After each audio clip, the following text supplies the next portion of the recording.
Regozijemo-nos e alegremo-nos, e demos-lhe glória, porque vindas são as bodas do Cordeiro, e já a sua esposa se aprontou.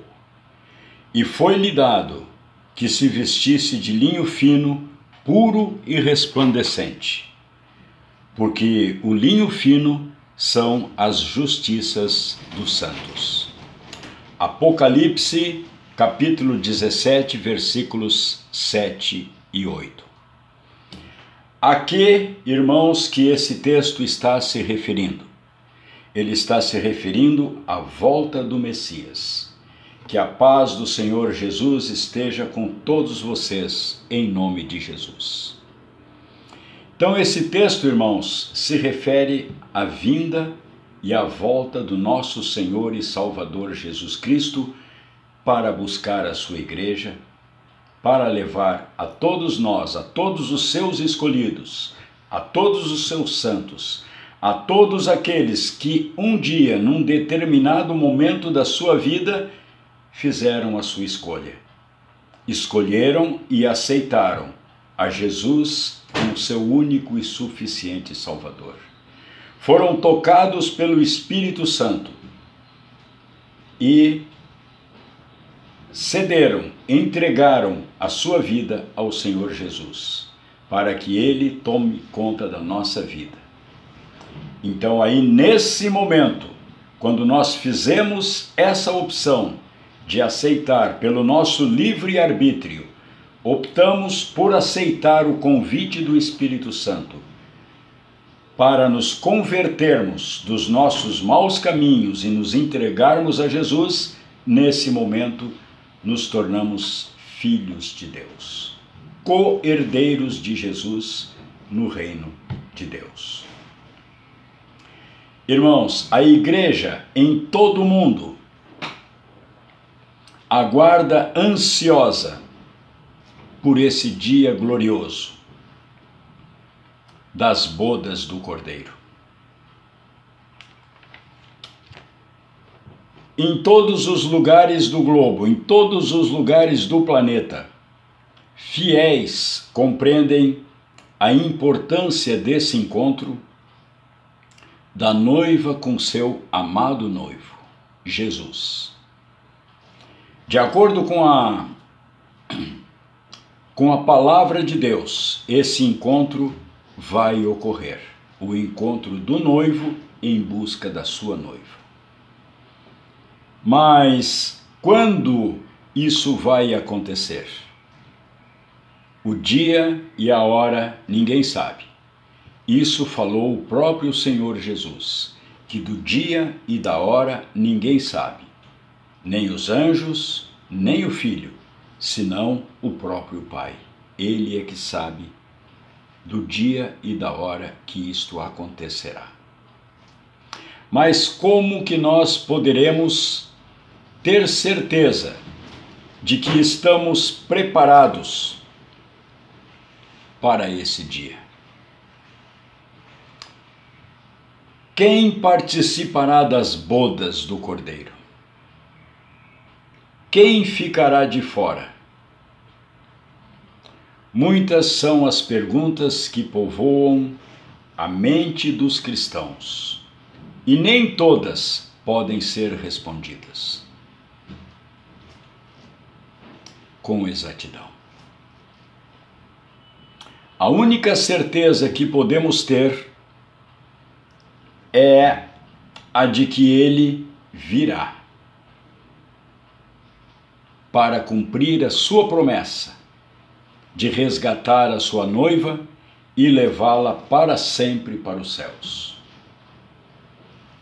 Em Apocalipse 22, capítulo 22, versículos 12 ao versículo 14, Cristo diz assim: E eis que cedo venho, e o meu galardão está comigo, para dar a cada um segundo a sua obra. Eu sou o Alfa e o Ômega, o princípio e o fim, o primeiro e o derradeiro. Bem-aventurados aqueles que guardam os seus mandamentos, para que tenham direito à árvore da vida e possam entrar na cidade pelas portas. Irmãos, a volta de Jesus,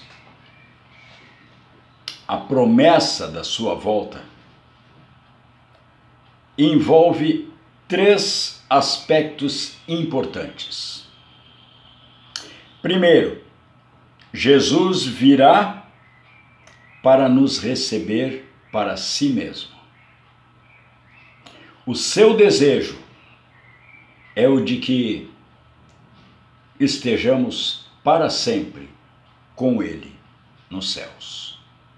Esse é o desejo do nosso Senhor e Salvador Jesus Cristo, pois Ele disse aos seus discípulos: na casa de meu Pai há muitas moradas, eu vou preparar-vos lugar. E quando eu for e vos preparar lugar, voltarei outra vez, para que, onde eu estiver, para os levar para mim mesmo, para que onde eu estiver, estejais vós também.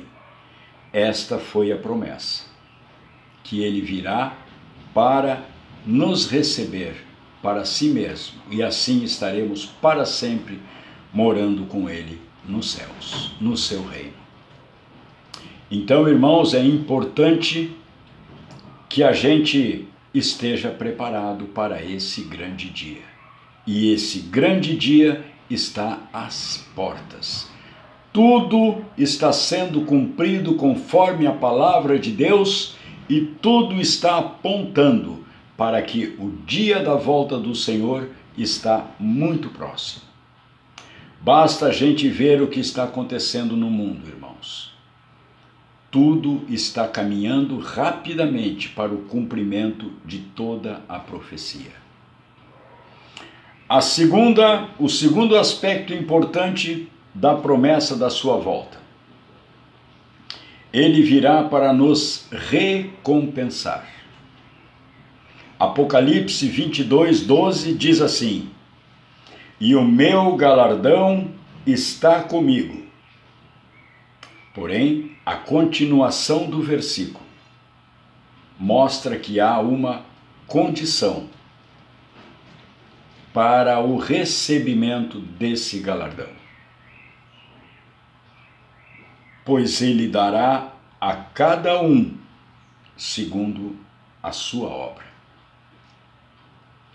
Terceiro aspecto, ele virá para nos dar um novo corpo. Jesus transformará o nosso corpo abatido para ser conforme o seu corpo glorioso. Paulo diz lá na carta aos Tessalonicenses que é necessário que isto que é corruptível se torne incorruptível. Que o nosso corpo, irmãos, será transformado no momento do arrebatamento. O arrebatamento, como a volta de Jesus, acontecerá em 2 etapas. A primeira está no versículo 16 do capítulo 4 de 1 Tessalonicenses, onde diz que os que morreram em Cristo ressuscitarão primeiro. E a segunda é a que diz respeito aos que serão arrebatados. Os que morreram em Cristo ressuscitarão primeiro, já transformados. E aqueles que ainda estiverem vivos nesse dia, serão arrebatados aos céus. E ao mesmo tempo que serão arrebatados, serão transformados no corpo glorioso, semelhante ao corpo do Senhor Jesus, quando ele ressuscitou dos mortos. o corpo incorruptível, que não verá corrupção, que não verá doença, que não se deteriorará mais, não envelhecerá mais. Não terá dor, não terá doença, não terá corrupção de espécie alguma. Esse vai ser o nosso corpo no momento do arrebatamento. Porque Paulo diz também lá em Tessalonicenses: transformados seremos todos, num abrir e fechar de olhos, num instante. Ou seja, irmãos, os que morreram em Cristo ressuscitarão primeiro. E nós, praticamente no mesmo instante, seremos arrebatados e transformados. Então, com muito pouca diferença de tempo, porque eles ressuscitarão primeiro, mas numa questão mínima de tempo, de intervalo de tempo entre os que ressuscitam e os que são arrebatados. Praticamente no mesmo momento, com uma fração de segundos de intervalo de tempo. Então todos nós, os ressuscitados, que morreram em Cristo, e nós, os que estivermos vivos, que seremos arrebatados, nos encontraremos com o Senhor nos ares. Então é preciso, irmãos, é necessário, para que sejamos beneficiados nesse momento do arrebatamento, que nós sejamos encontrados pelo Senhor nesse dia, caminhando na direção da santificação. Evoluindo, caminhando na direção da santificação.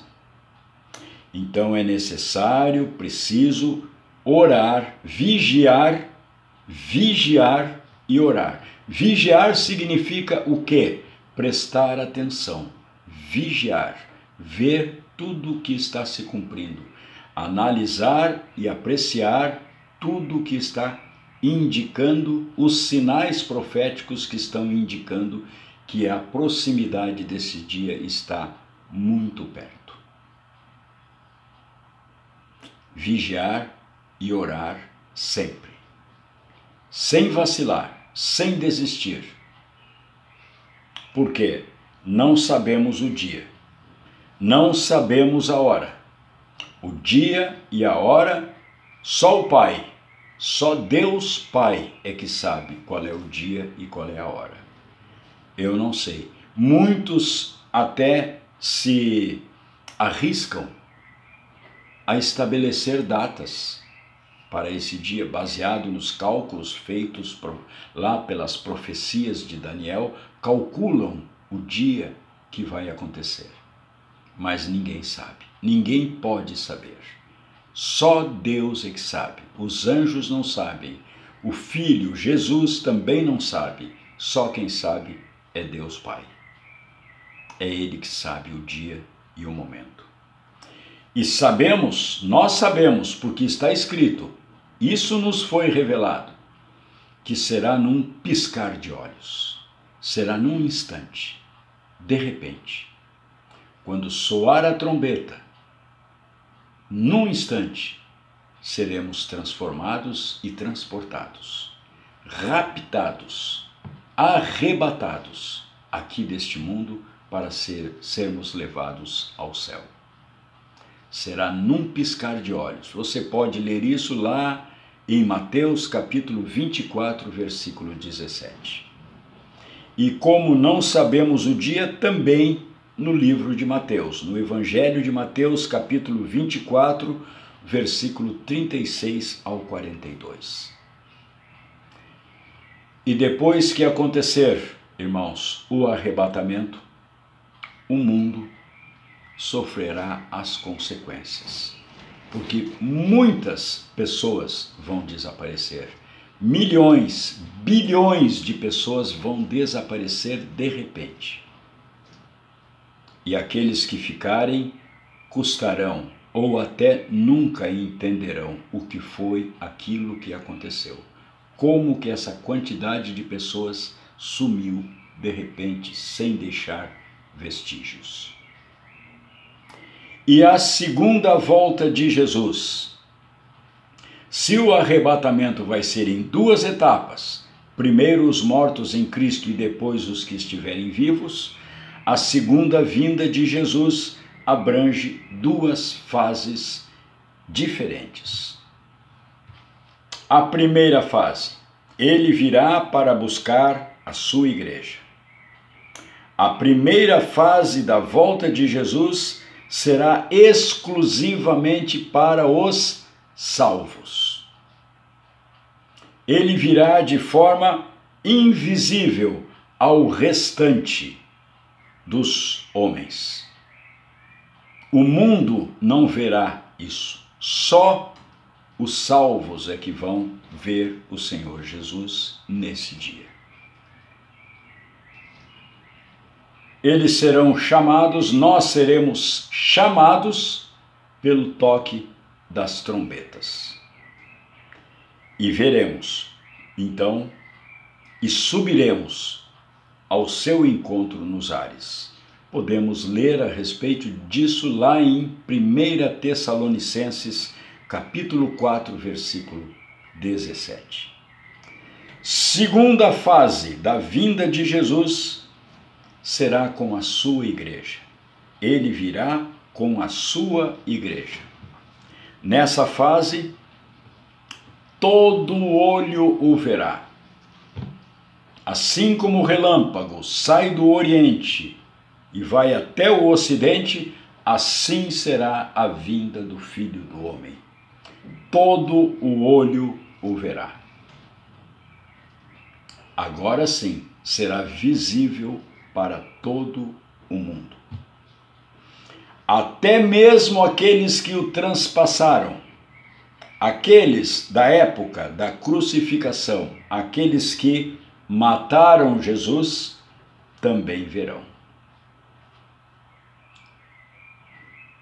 E todas as tribos da terra se lamentarão sobre ele. Apocalipse 1, versículo 7. Cristo virá então publicamente após 7 anos da grande tribulação. Então, irmãos, antes de iniciar a grande tribulação, a igreja será arrebatada. Nós seremos levados para o céu. Depois do arrebatamento, começará então o governo do anticristo.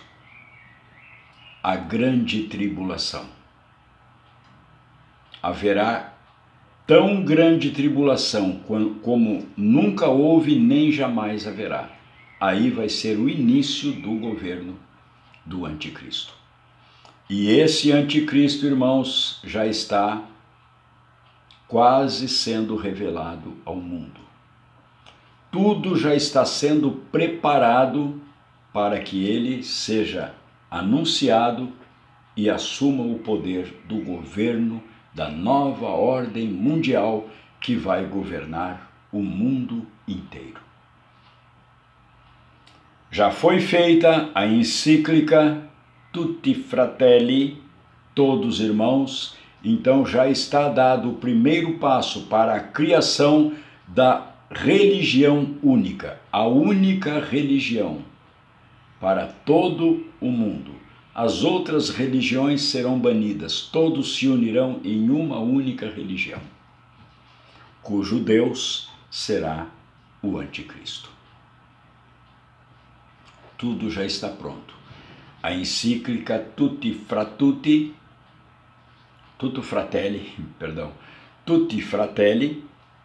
diz que todos são irmãos. Todos irmãos. Tutti Fratelli, todos irmãos. Basta pertencer ao gênero humano para que seja considerado filho de Deus. Todos irmãos. Como a gente sabe, na palavra não é assim. Só vamos nos tornar filhos de Deus a partir do momento em que nos convertermos ao Senhor Jesus e aceitarmos o Senhor Jesus como nosso único e suficiente Salvador. Aí então receberemos o selo do Espírito Santo e passaremos a ser co-herdeiros de Jesus Cristo no reino de Deus. Aí seremos filhos de Deus. Jesus virá, irmãos, a qualquer momento, sem aviso, porque somente Deus sabe a hora certa da sua volta, da sua vinda. De acordo com as Escrituras, ele virá como um ladrão. 1 Tessalonicenses, capítulo 5, versículo 2, e em Apocalipse, capítulo 16, versículo 15. E o ladrão que entra inesperadamente e leva consigo o que quer. Assim será a vinda do Senhor Jesus. Não que ele virá roubar alguma coisa, não é como ladrão nesse sentido. É como ladrão no sentido de que o ladrão não avisa o momento que ele vai roubar. É nesse sentido que diz que Jesus virá como ladrão, sem aviso, inesperadamente, e vai levar quem ele quer. Os escolhidos, aqueles que aceitaram a sua obra de redenção na cruz do Calvário, para nos redimir, para restabelecer a nossa relação e a nossa proximidade com Deus. É preciso estar preparado, irmãos, para esse dia. E temos que nos lembrar sempre da parábola das 10 noivas. Todos conhecem a parábola das 10 virgens que se prepararam para o dia das bodas. 10 virgens, 5 eram loucas e 5 eram prudentes. Essas 5 prudentes guardaram azeite na sua lâmpada para que ela não se apagasse, mas as loucas não levaram azeite de reserva. E todas estavam esperando o noivo chegar para as bodas, até que adormeceram. Ele se demorou para voltar, para chegar, e elas adormeceram. Só que à meia-noite ouviu-se um clamor: eis o noivo, saiam ao seu encontro. E elas despertaram para se encontrar com o noivo. As lâmpadas das loucas se apagavam porque estava acabando o azeite. E elas pediram para as prudentes que cedesse azeite para elas, para que as lâmpadas delas não se apagassem. E as prudentes, como eram prudentes, disseram: não, vai acontecer que vai acabar o azeite para nós também. Então é melhor vocês irem comprar azeite para vocês. E elas foram comprar o azeite para elas. Só enquanto elas foram, o noivo entrou, fechou-se a porta, as 5 prudentes entraram com ele para as bodas, e as outras 5 que foram comprar o azeite, quando voltaram, a porta já tinha se fechado e elas não puderam entrar e participar das bodas. Que sejamos como as 5 virgens prudentes. Vamos estar preparados, vamos vigiar, vamos orar, para que não sejamos pegos de surpresa. Então devemos atentar para todos os nossos passos, todos os nossos pensamentos, as nossas ações, para que não sejamos pegos desprevenidos e acabar perdendo a chance de subir com Cristo para os céus. O pecado, a imoralidade e os maus caminhos certamente nos impedem de estarmos de acordo com a vontade de Deus. E pela desobediência, muitos ficarão para trás quando ele vier. Muitos, mesmo muitos que estão dentro das igrejas, ficarão para trás. Aqueles cristãos que são cristãos nominais, aparentemente cristãos, aqueles ficarão para trás. só vão ser agraciados aqueles que estiverem realmente pertencendo a Jesus, aqueles que entregaram completamente a sua vida a Jesus. Esses subirão, os outros ficarão para trás. Vigiai, pois, e orai, porque não sabeis o dia nem a hora em que o Filho do Homem há de vir. Glória a Deus, aleluia.